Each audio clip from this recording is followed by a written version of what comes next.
Thank you to the Bay Area Council and Kaiser for hosting the summit and providing an opportunity for Anthem to sponsor this important discussion on health equity. I am Beth Anderson, Plan President for Anthem of California. Anthem is the second largest health plan in the state, and we provide healthcare services to 8 million Californians. I'm honored and pleased to have on the panel Director Mary Watanabe and Dr. David Pryor. Mary is the Director of the Department of Managed Healthcare, and this is the state entity that oversees health plans that provide healthcare services to more than 26 million Californians. As Director, Mary is responsible for protecting consumers' healthcare rights and ensuring a stable healthcare delivery system in accordance with federal and state rules. Dr. David Pryor is a Regional Vice President and Medical Director for Anthem California Commercial Accounts. In this role, he works closely with our largest accounts, developing innovative medical management and clinical programs. He is a board-certified internal medicine physician who has a special expertise in health promotion and wellness. He is also active in work to reduce inequities in health outcomes. As discussed on the last panel, the pandemic, which has had a disproportionate impact on communities of color, has highlighted the longstanding inequities in healthcare in terms of access and distribution of healthcare resources.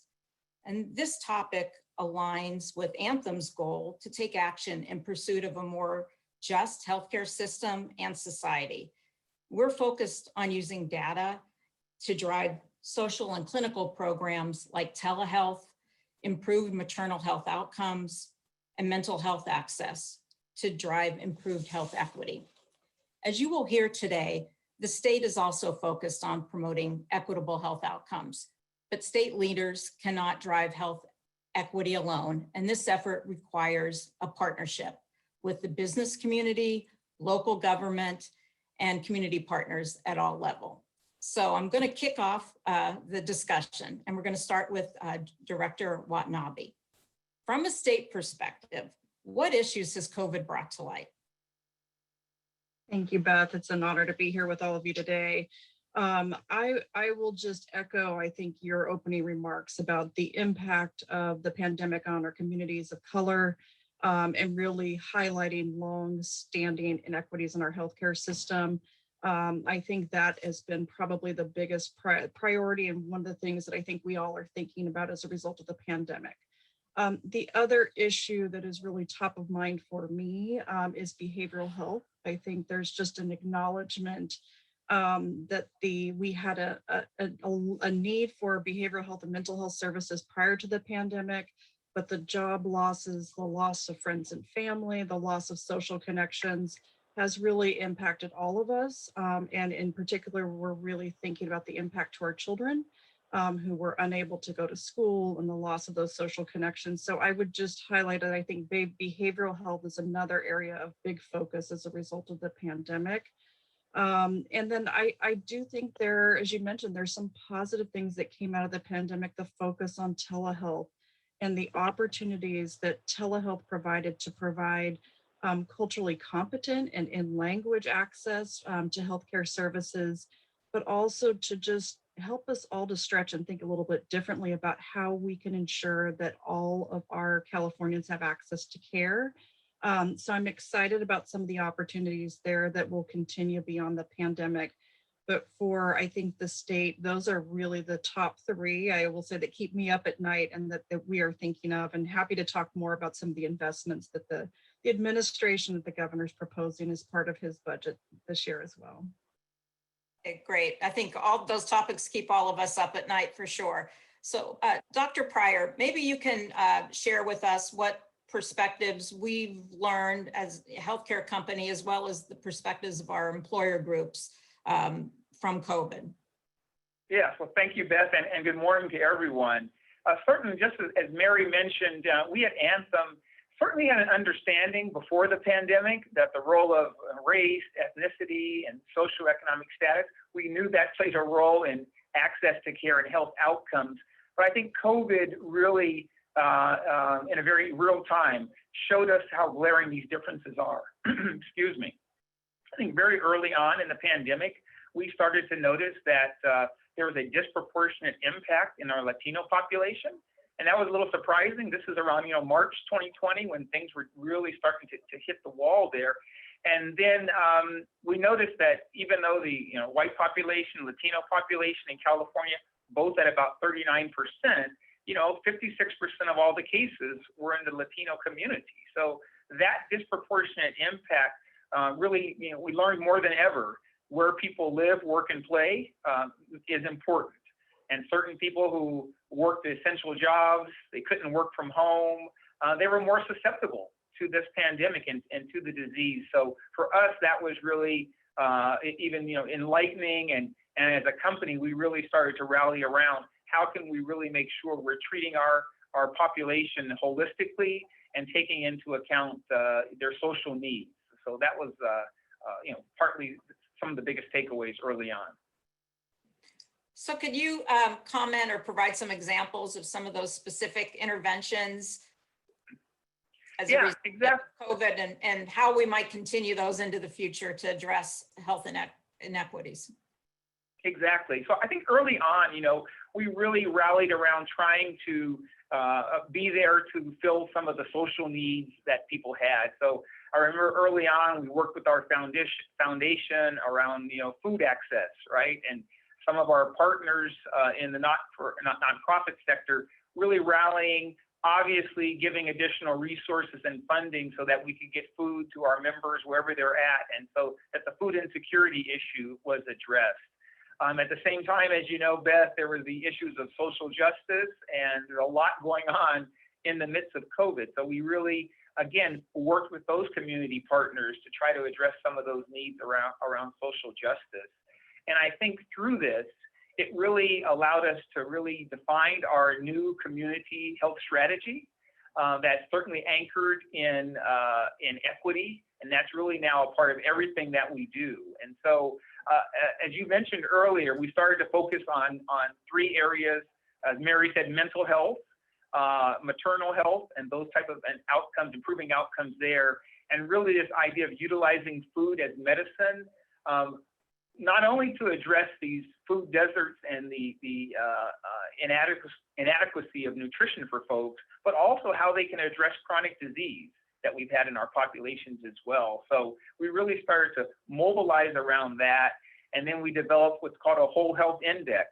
So now we're getting more data on our members.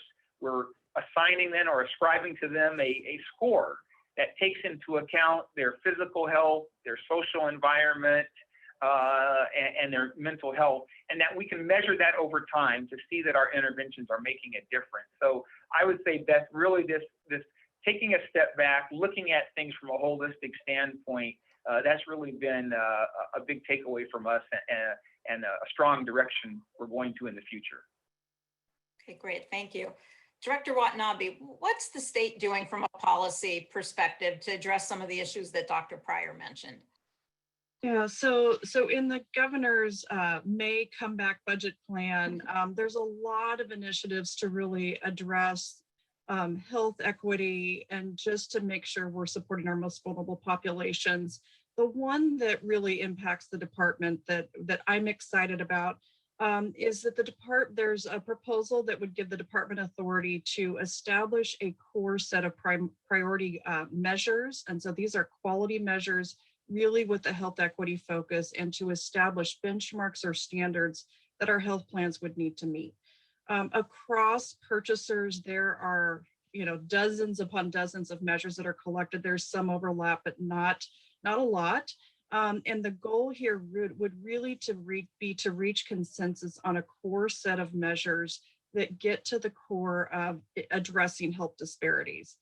We're talking about measures like control of high blood pressure, diabetes, cervical cancer, colorectal cancer screening, asthma, prenatal and postpartum care, immunizations for our children, and depression screening. And so the goal here really, as the regulator, we bring some teeth to this. The goal is for us to convene a committee next year that would reach consensus and make a recommendation to me on those measures. We would have the plan start to collect these measures in calendar year 2023 and report them in 2024 with the goal of reporting in 2025. And there really is an accountability here for the plans of we're going to set these benchmarks and expect them to take steps to improve overall quality for all Californians, and ensuring that we don't do that at the expense of our communities of color, and by various demographic factors as well. This is not just race and ethnicity, but we're also looking at socioeconomic status, sexual orientation, gender identity, and all the various variables that go into the beautifully diverse community that we have in California. And so as a regulator, we ultimately have the authority to require corrective action plans and have fines and penalties. And so there really is a support from the administration to make sure that we are collectively putting our efforts behind implementing change.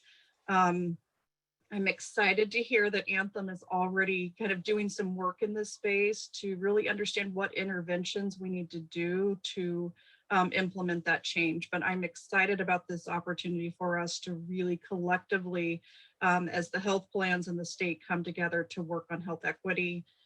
There are other activities within the state around controlling costs. And we want to make sure we're not controlling costs at the expense of quality, and particularly for our most vulnerable populations. So that's the big work that I think the administration has tasked the department with, assuming that all goes through in the budget. So no, that's great. And, it makes sense because, as we all know, as business leaders, what gets measured gets managed. So it's really having the precise set of metrics is vitally important so that we have some successful outcomes. Historically, it's been somewhat difficult for health plans to gather that information, right? Because we're at the mercy of individuals being willing to share race and ethnicity and other personal information. So, Dr. Pryor, if you can just, talk a little bit about some of the barriers or thoughts about overcoming barriers to collecting this really important data, and maybe how the business community can help support those efforts.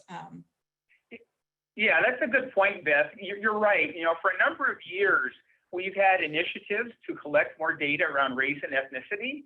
And you're right. Some folks didn't want to volunteer that information. They thought, gosh, it could go the other way, and they could be discriminated against if they, identified themselves as one ethnicity or one race. And so over time, we've been able to, improve upon the data we've collected, but we're still not there yet. I think with everything that's happened over the last 15 months or so, I think there's an increased awareness that hopefully this data is not going to be used in a malicious way. It's actually going to be used to help. It's going to be used to hopefully reduce some of these inequities in care. And I think the business community now is really starting to, understand how important this is. We've had a lot of our clients who have really been asked, I know you're Anthem, the insurance company, but how can we really partner to reduce these inequities in care?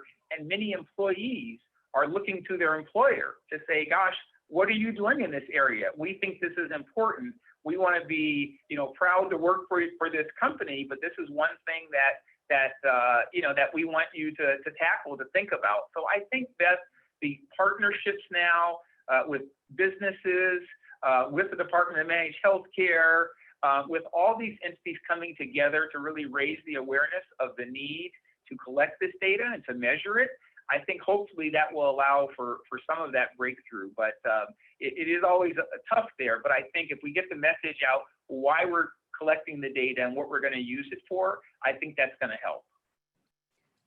Director Watanabe, do you have any thoughts on that and what we as an industry can do better to encourage folks to divulge that personal information? Yeah, no, I mean, this is a tough one. In my 20 years working in healthcare, I mean, this is something we've struggled with. I've worked on low healthcare programs, government-sponsored programs for low-income individuals. And this is always a tough question because we don't want to discourage enrollment. It is so critical that everybody has access to health insurance. And so I think the role here collectively is really the messaging around why do we need this data? And giving assurances and protection that we have strong protections in the law, particularly in California, to make sure that individuals aren't discriminated against and that this information is not used in a negative way. And, I think we collectively have a history that we need to deal with that has been negative, and that there are some negative perceptions about how identifying yourself, how that information can be used. So I do think there's a collective opportunity for us to educate and explain why this is so important. We really, at the end of the day, can't understand the gaps and the barriers and appropriately address where we need to make improvements without having this data.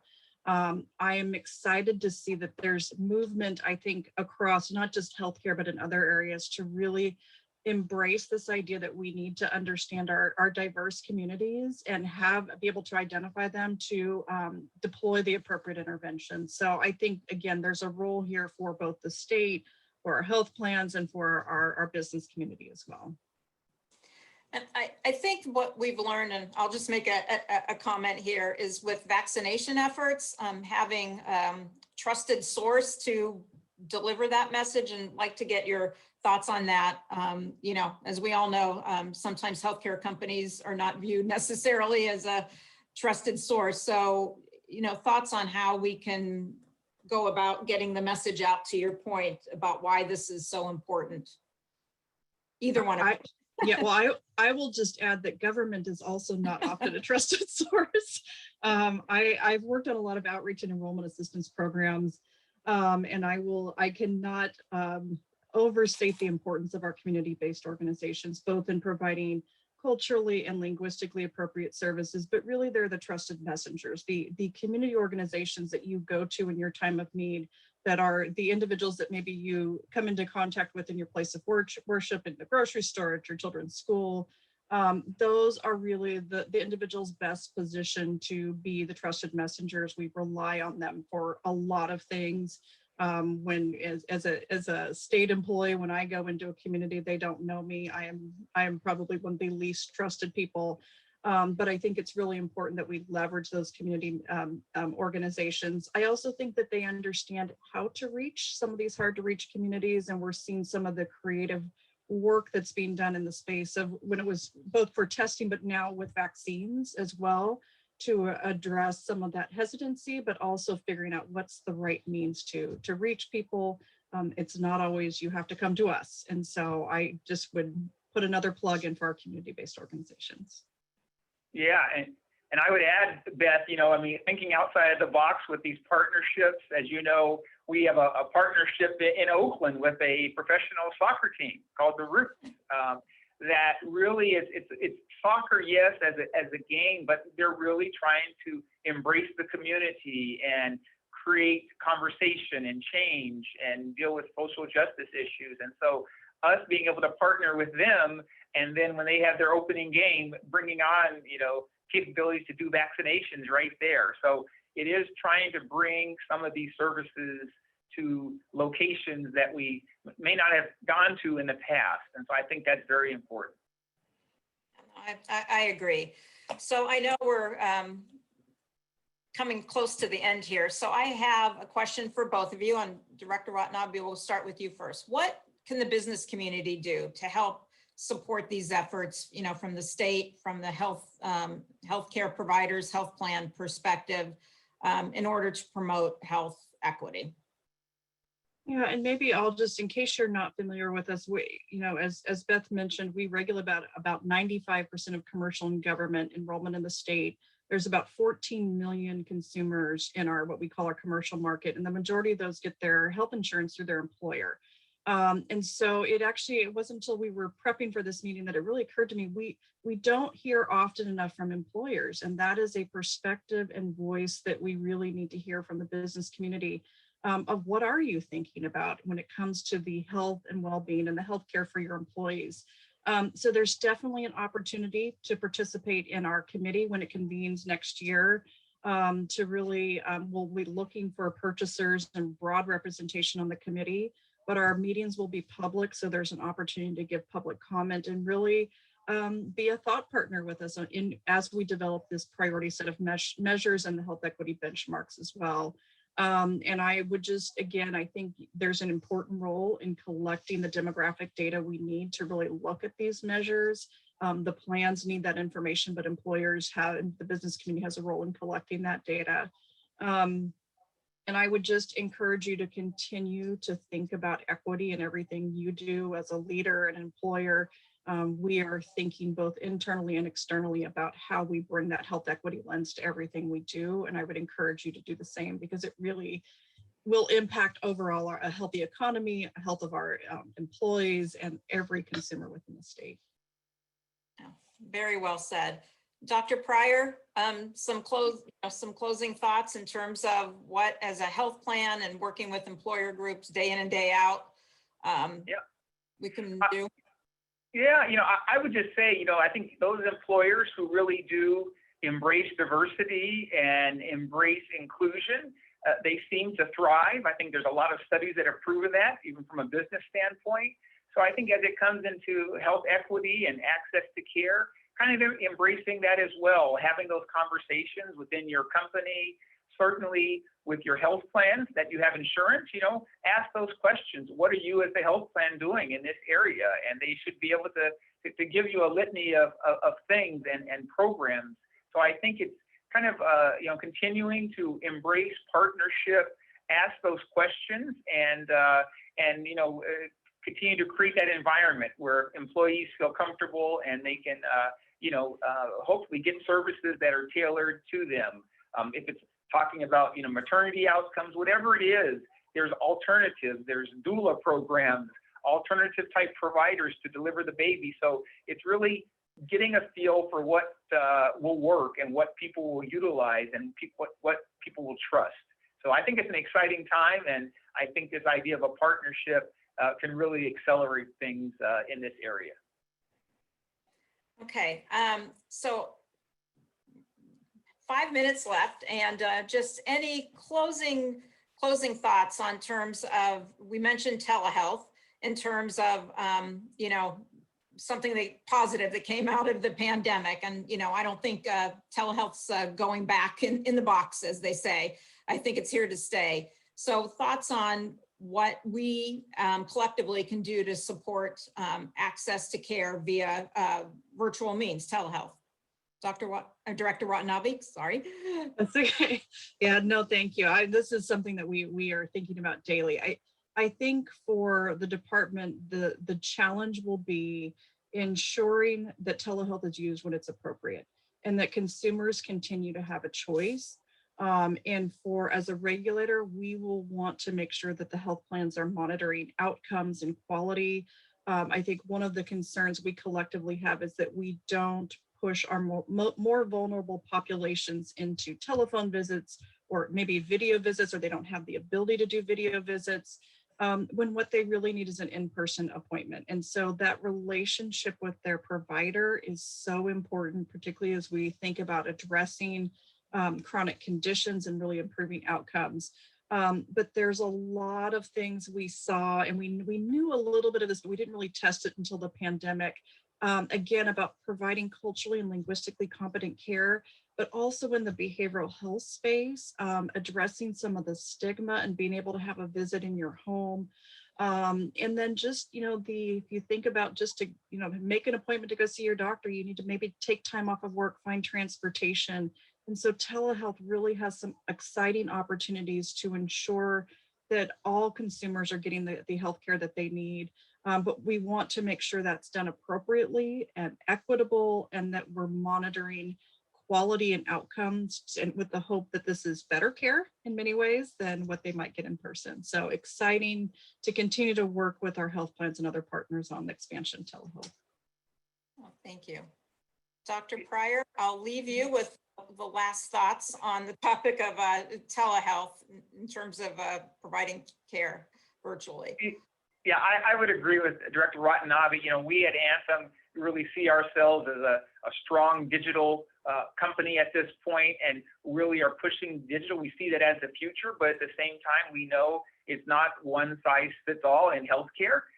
So I think having strong digital capabilities, being able to do a lot of things conveniently on your phone is important, but also being able to get into that doctor's office is important as well. That doctor-patient bond is very strong, and sometimes it's underestimated, but it's a strong bond. So I agree, being able to have a multitude of ways for people to access care, and access care in a way that's culturally appropriate, in a way that's care that they can trust, it's all very important. So it's multifaceted. Well, I really want to thank both of you for this really insightful discussion and being here today. I think we can all agree that the pandemic, with all the tragedy and loss that it brought, it also highlighted some things that have been too long ignored in terms of health equity and alternative ways to provide care to ensure that everyone has greater access. So try to look at things with the glass half full. And I think that's what it's brought to light. So just encourage the business leaders out there, to work with health plans, local community partners, and obviously the state to make sure that we can create a more just and equitable healthcare system here in California. So thank you again. And with that, I'm going to hand off the next discussion is hand off to Jeff Sears, who will have a conversation with former Secretary of Defense, Leon Panetta. So really appreciate the opportunity. Thank you.